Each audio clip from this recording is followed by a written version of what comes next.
Vanessa Ardouin, directrice d'EHPAD. Je suis d'initiation infirmière. J'exerce ma mission de directrice depuis maintenant 7 ans dans la Loire-Atlantique. Directrice depuis 3 ans sur la résidence La Suzet à Trans-sur-Erdre et les Fontenelles à Saint-Vincent-des-Landes. L'important a été la rencontre, même si on a l'habitude au quotidien de travailler ensemble, de partager. C'est comment on va vivre avec, comment on va transformer, comment on va faire que chacun trouve son équilibre. Ça a été la communication qui a été le point clé, évidemment.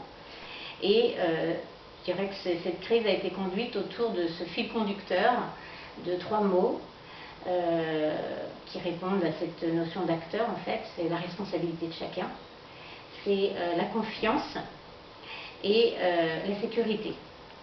Autour de ça, effectivement, c'est trouver l'équilibre de vie, l'équilibre professionnel, l'équilibre de vie sociale, qu'on soit résident-famille, mais aussi l'équilibre de vie sociale pour les salariés.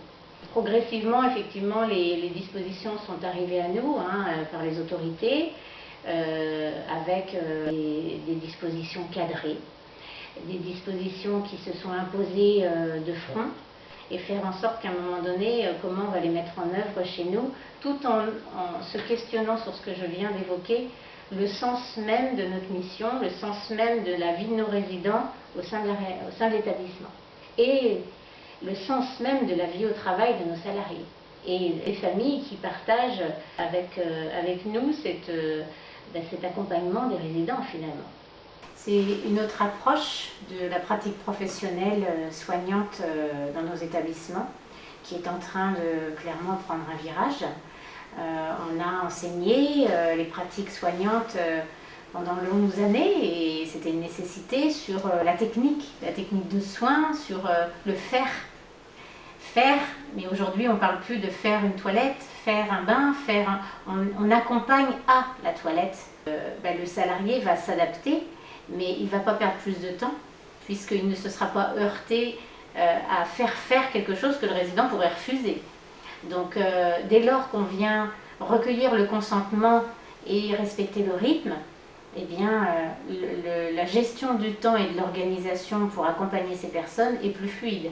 Cette expérience, mais pas que, c'est aussi le programme, je dirais, de professionnalisation qui est en place depuis quelques années maintenant au sein de l'établissement, où l'objectif étant de professionnaliser, certifier toutes les aides-soignantes, les accompagnants en assistantes de soins en gérontologie.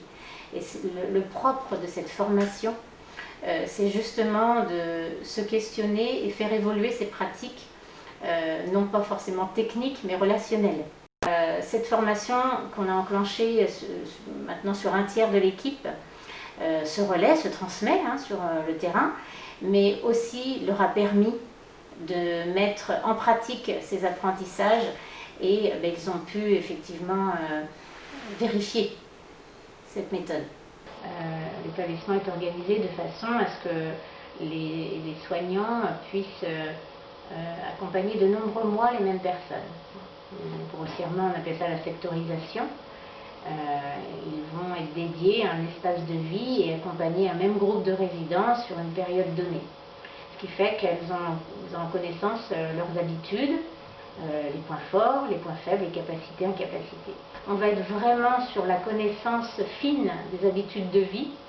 Les salariés sont habitués effectivement à percevoir et évaluer je dirais un certain nombre d'indicateurs des gestes de la vie quotidienne du résident. Le vécu des obsèques a été effectivement là complètement imposé par les autorités. Clairement, ça a été des moments difficiles, traumatisants pour les familles d'une part, qui ont été malheureusement interdits d'être auprès de leurs défunts, voire même d'accompagner.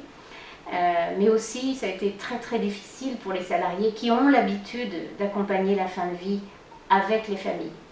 Nous avons quand même, en comité de Covid, que nous avions organisé toutes les semaines, fait l'abstraction de cette dureté de règlement et gérions au cas par cas avec un circuit ultra sécurisé pour pouvoir entrer dans l'établissement et accompagner sur les derniers instants le résident en fin de vie.